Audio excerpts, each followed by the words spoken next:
Welcome back, Lorcana players. It's Poisonous. Today's video is going to break down how to tech your deck for different aggro matchups. As you've probably seen or heard, the Fabled expansion brings the first rotation to Disney Lorcana, and a lot of removal has been taken away from the game. Cards that people were comfortable with are now gone, and there's a lot of fear around the aggro matchup and how much the game is going to be driven by aggro. I think it might be a bit of an overreaction, but it is a legitimate fear, and I think that aggro is going to be very good, but there are ways to deal with it, so let's break them down. As always, thanks for watching my video. We're on a quest to 1,000 subscribers, so exert that subscribe button, come on a quest with me. We're almost there, we're so close, and all your support really helps. Like the video, drop a comment, let me know what you're doing to deal with aggro, or maybe you're one of those filthy aggro players. I guess you could put that in the comments too. I won't begrudge you too much. So if you've been following the releases and the reveals, and you've been watching the news about the changes to the format, you've probably seen that cards like Fox and Crab and Be Prepared and Big Sisu and all kinds of different removal is leaving the game, which seems like it's leaving it wide open for aggro, but there's lots you can do to make your deck better into aggro. So what is so good about aggro right now? Well, they were already good. The hamster aggro deck was already very strong last set, and with the removal of some of the key pieces of removal, I think that it's going to be poised to be very good again. Plus, they're getting some new tools. So what are the positives for aggro right now?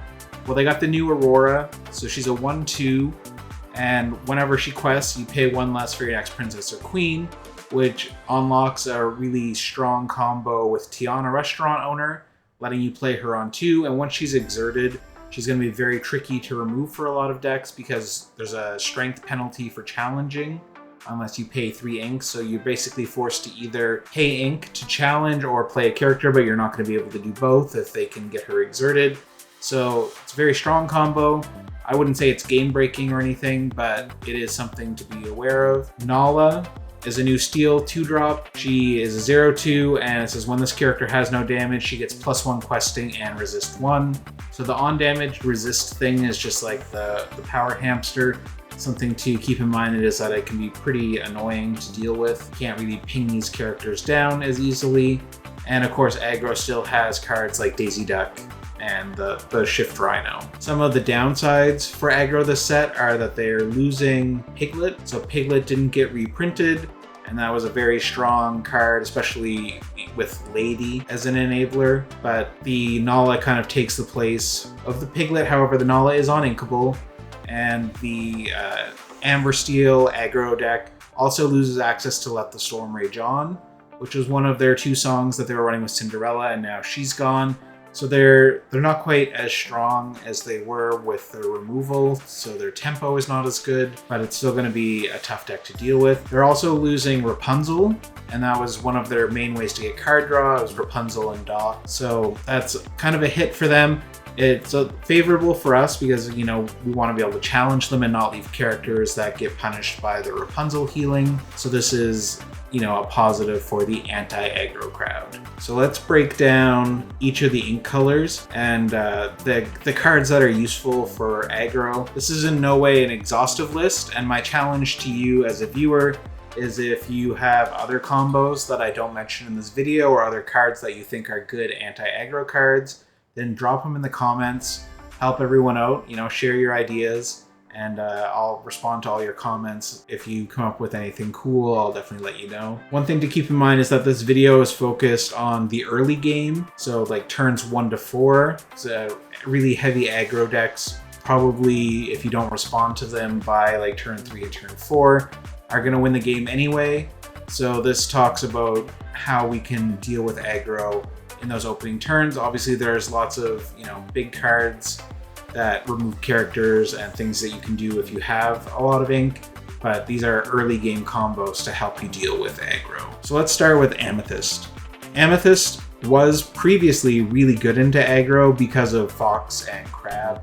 The strength of Fox having the ability to take out Daisy in 1 hit, the rush coming in on play and getting great tempo, Crab being able to boost up weak characters to make favorable trades, was all very strong, and as an aggro player, you could have a really hard time going against an Amethyst deck, but a lot of the best tools have been taken away. However, there's still hope.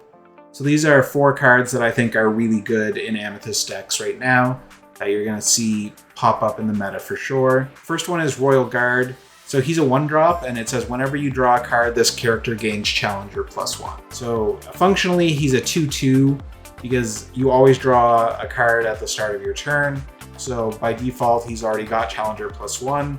But if you can draw additional cards on your turn, then he gains even more Challenger and can take out other characters. So if you're playing Lurple or something and you play Sail, then he's a 3/2 on that turn, and so on. So he's a great 1-drop. He scales. Purple has lots of ways to draw cards, so you can get some favorable trade-ups. Next up is Hypnotic Strength. This got a little bit of play last set because it's one of the few cards that could deal with the Iago in the purple mirrors, and it's pretty good. It's a 2-cost, draw a card, chosen character gains Challenger +2.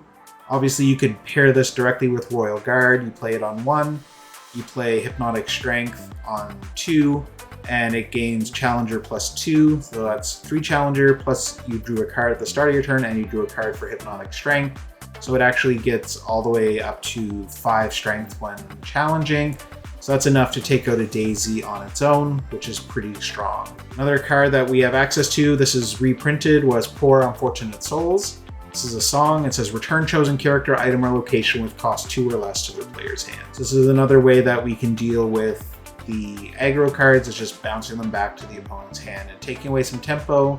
You could have a 2-cost character sing this, or you could play it for cost and do bounce. Kind of like Befuddle, which was pretty good. However, Befuddle didn't make the cut for reprints. And Yelena, she's a 2/3 that quests for 2, and on play she gives a character Challenger +2. This is pretty good. Obviously not nearly as good as Crab, but it does quest for 2, and that does give it at least an upside that Crab didn't have. But I think in purple decks you're going to see cards like Yelena a lot.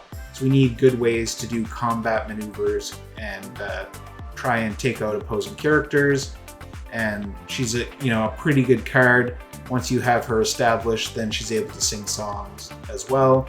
So when combined with purple and steel, she could sing Strength and take out something as well and have good tempo on your following turn. So purple, I think, is not as good as it was, but still has some great tools to deal with aggro. So if you're building a deck and purple is one of the colors, I suggest that you use some of these cards to help improve your early game and make sure that you're not going to fall behind to those aggressive decks. Next up, we have Emerald. Emerald has a few different types of cards to help deal with aggro. They have cards that give increased strength. They have cards that bounce things to hand. They have Reckless, so they're not without tools. Green always has, interesting and unique cards.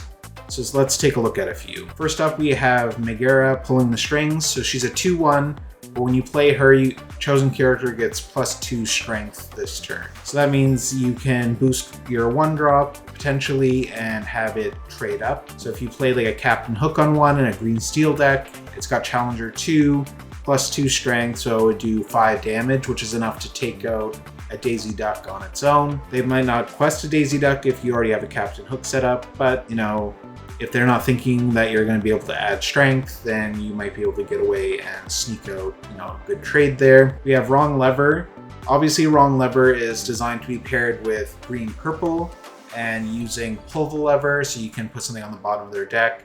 But even if you're running green with something else, just bouncing a character back to their hand sometimes is enough tempo to slow them down to get you back in the game. We have Louis. Louis is one of the standout cards from set 8. He enters Exerted and he gives a character Reckless. So when you play him, he can give Daisy Duck Reckless or Tiana Reckless, and his 4 strength is enough that basically if they can't find something else for that character to do, they're going to have to just throw that character into Louis and it's going to be banished. We also have a song, Heffalumps and Woozles. Chosen opposing character can't quest during their next turn, and you get to draw a card. This can be sung by a character to give yourself a little more tempo, but it stops them from questing. It's not quite the same as Reckless, but it is still, a good alternative. It's a great song, and it's been seeing play in green-blue, but it is a tool that green has to slow down aggro players. Ruby has lost a significant amount of its removal with Brawl and Big Sisu, Madame Medusa, cards like that, but there are still some great anti-aggro options. First up is LeFou. This is going to be an interesting pick, but there's a couple of different ways that you can use LeFou. So the first one is that LeFou lets you ready a character so they can challenge again. So if you have a good challenging body, you can, challenge into a Daisy twice to remove it, or you could take out 2 different characters, for example. But I think a less commonly used way to use LeFou is that it's not limited to readying just our characters. So we can actually use it to ready an opposing character. That means that if they have an exerted Tiana, you can play LeFou, ready the Tiana, and then you can challenge the other characters that they have. It doesn't get rid of the Tiana, but it does, take away the problem for a turn, which might slow them down enough to get you back in the game. Also, you can ready a bodyguard. So if they have a bodyguard set up protecting their weaker high questers, you can just ready the bodyguard, and now your characters can challenge and not be impeded by the bodyguard. We have Lumiere. He gives your other characters +1 strength. This makes them harder to challenge against, but also makes it so a character which might not normally be able to take out something now can trade up, which is really good. We have Sisu. So Sisu Daring Visitor is back. This is one of the few removal reprints that did happen. So she's a 1/1 evasive, and she can banish a character with 1 strength or less. Well, a lot of the high questing aggro characters do have 1 strength or less. You can remove Tiana, you can remove Aurora, you can deal with a lot of characters with the Sisu, so you do have this as an option if you're running Ruby. Card is still good. If you're running red-blue, you could pair this with like a Sapphire Coil, for example, and you can remove even higher strength characters by removing some of their strength for the turn using Sapphire Coil. And we also have our Power Line combo. Power Line is a singer 4, you play him on 2, so on turn 3, he can sing Bee King. The opponent does get to choose what character is being removed.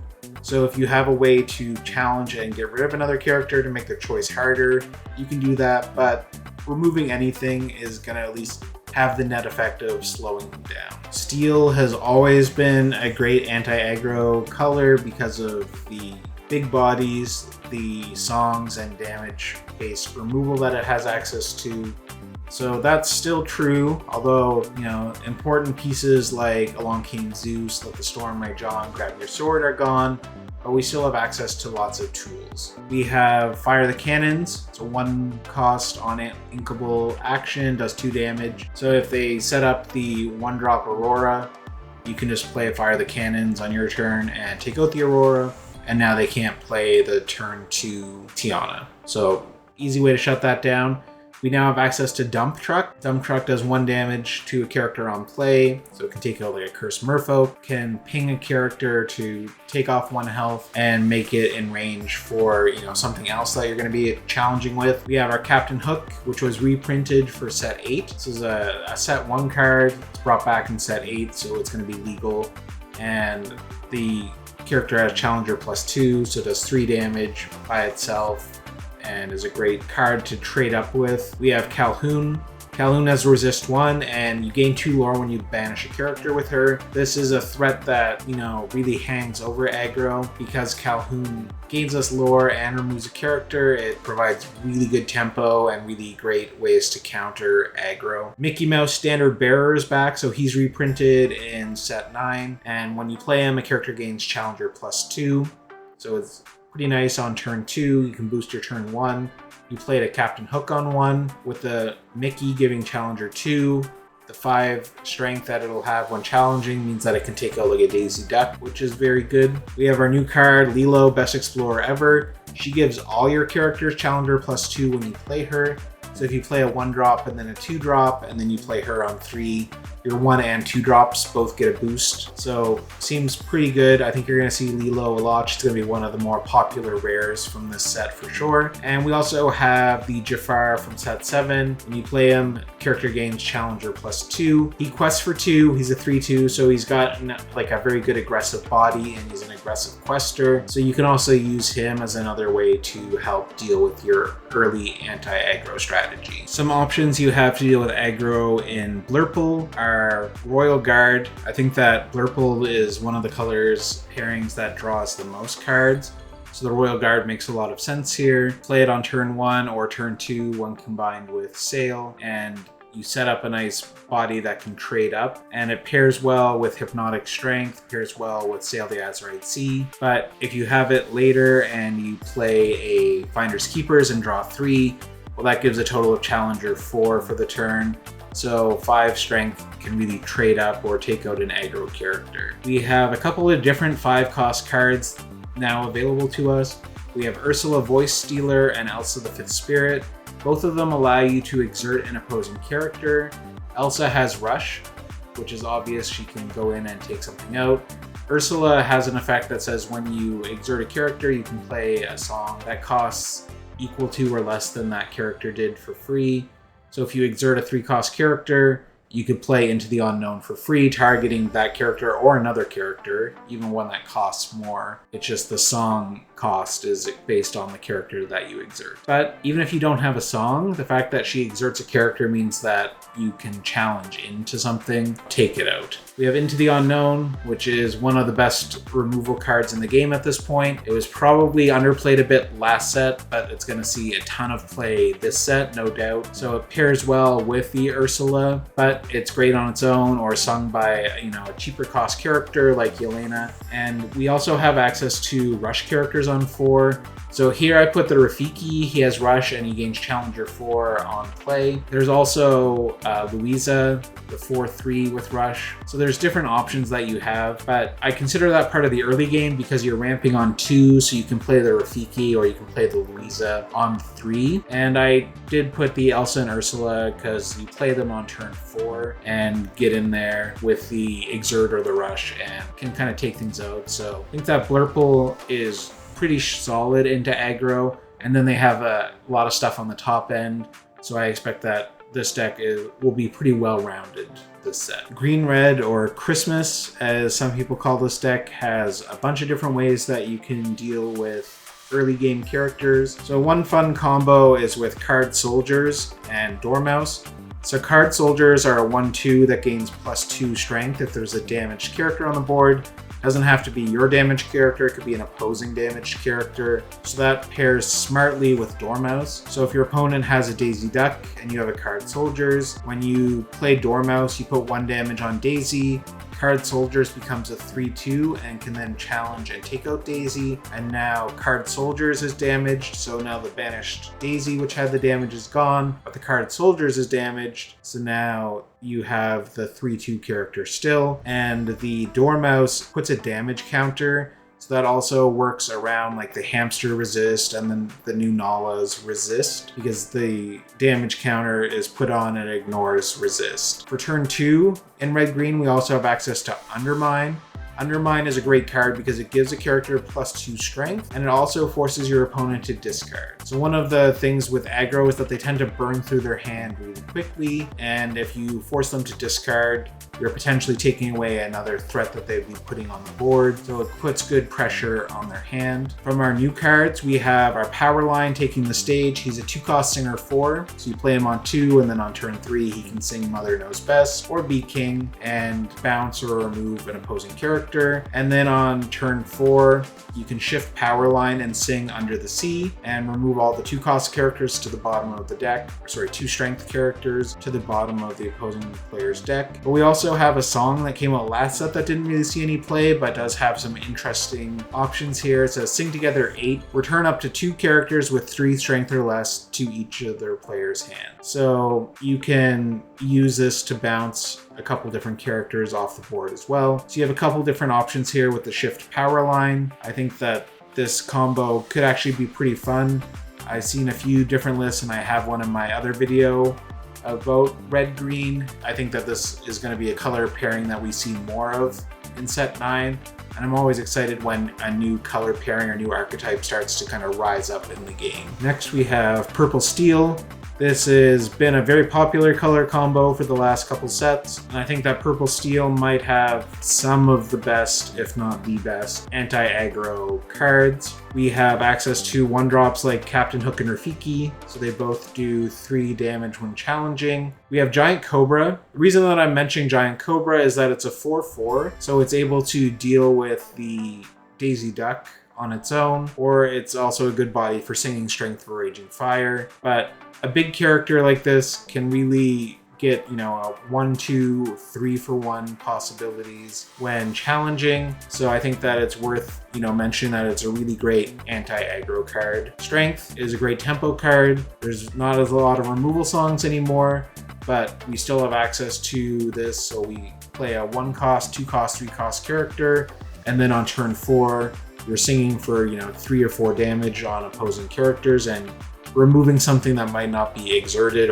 We also have access to the Tinkerbell shift line on 4, and I think that Tinkerbell Giant Fairy is going to be big, no pun intended, in this upcoming set. With the limited amount of removal, the fact that it does 1 damage to all characters on play, and then it does 2 damage to another character after it banishes somebody, means that it's going to get a lot of removal and 2-for-1s. Next up we have Blue-Green, or the Baja Blast deck. The cards that I've chosen for this are kind of more unique to Blue-Green. The first one I want to talk about is Bellwether. So Bellwether is a 3-cost on-inkable, and it says during your turn, whenever a card is put into your inkwell, chosen character gains Reckless. This is here and not in just Emerald because it's 3-cost, but you have to be able to ink after, which means that you really don't get this effect until turn 4 if you're playing this in other Emerald colors. But in Green-Blue, since you're probably ramping, you can actually use this effect on turn 3. If you ramp on turn 2, you can play the Bellwether and then ink and give a character Reckless, and then if you start doing multiple inks per turn, you can apply Reckless multiple times, which is pretty good. I think that this card has the potential to really slow them down, and as long as you don't exert it so they can challenge and remove it, there might not be a lot that they can do to stop it from happening, and you can really stall them out by giving their fast questers Reckless. Next up is Go-Go Tamago. This one is cutting edge. Her stats are interesting. She's a shift 4 that costs 4, so you need to have already played a Go-Go and then shift on top of it to get her effect. But she's a 3/3 that quests for 2. She has evasive, but her ability says when you play this character, if you use shift to play her, put chosen character into their player's inkwell face down exerted. So you can play her and basically do what Hades does on play and ink one of your opponent's characters and taking away one of their aggro threats. We have the Shift Baymax Giant Robot. He's got the universal shift 4. He's a 6-cost on-inkable, but you can shift him on turn 4, and realistically, if you're ramping, you can shift him on turn 3. And he's got a huge body. He can shift, challenge a character, banish them, and probably challenge up to 1 or 2 more characters and banish them as well. So getting that out there on turn 3 is very strong and gives us a good body to help Sing Under the Sea, which is our next card. We have a lot of ink in this color, and we have the possibility of setting up a really early Under the Sea. So if you play a 1-cost character on turn 1, you play Tipo on 2 and ink. On turn 3, you shift the Baymax onto your 1-drop, and combined with Tipo, you have 8 cost, and they can sing Under the Sea together on turn 3. So you can get that really early Under the Sea, and if they set up an Aurora, Tiana, and a Bodyguard or something like that, you can wash it all away with Under the Sea. So this is one of the nice early game ways that Green-Blue, which was kind of seen as a slower deck, can actually fight back against those aggro decks. So I know that this video doesn't cover every color. I feel like Amber doesn't have a lot of inherent anti-aggro cards because it kind of is one of the aggro colors. Same for Sapphire. There are definitely some strategies you can use when paired with other colors, but I think on their own they're not inherently good at anti-aggro. they're good at being aggro. So those are some good strategies. I think that the claims that the Fabled meta is just going to be aggro and dice roll determined is not true. I think it's an overreaction. There's lots of room for deck crafting and the meta to evolve. Early on, I think aggro will definitely see play, and I think that aggro sees a lot of play early in every set because it's straightforward to pilot, the cards are usually not too expensive to get, and it punishes people who are experimenting with their decks, because when you're experimenting, you're trying, different cards are not necessarily optimal. They are looking at having fun and not necessarily at how to win the best. So aggro can really kind of punish them early on in the meta. When you're at a tournament and you're trying to play, a fancy control deck, somebody can just bring a straightforward to pilot aggro deck and just beat you sometimes, and that is what it is. But I don't think that means that aggro is going to be the best deck forever. I think there will be a natural evolution. This happens pretty much every set where, aggro is really good, so then people build mid-range decks that really punish aggro, and then aggro becomes less prevalent, which allows people to build control decks that punish those mid-range decks, and then it's kind of like whack-a-mole. Control decks become popular again, so then aggro starts to pop back up, and eventually it settles at some kind of equilibrium where you have like some people playing aggro, some people on mid-range, some people on control, and then you get a more balanced and interesting meta, unless of course somebody finds a deck that's like broken or finds a strategy that's superior. It can kind of cover everything.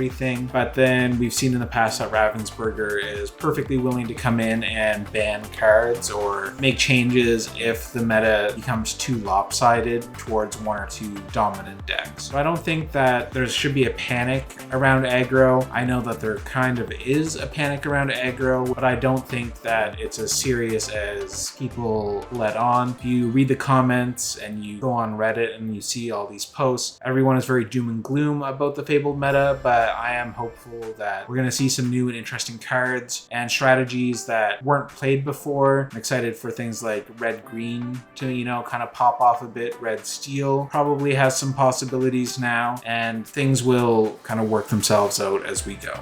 As a reminder, I challenged you earlier, if you have some good anti-aggro combos or anything that you want to talk about, drop it in the comments to the video. I read all the comments, happy to interact, and I want to hear your good ideas, and maybe you'll inspire other people watching the video for things they can do to their decks for anti-aggro as well. So thanks for checking it out. Hit the subscribe button, click the like button, leave a comment. Have a great day.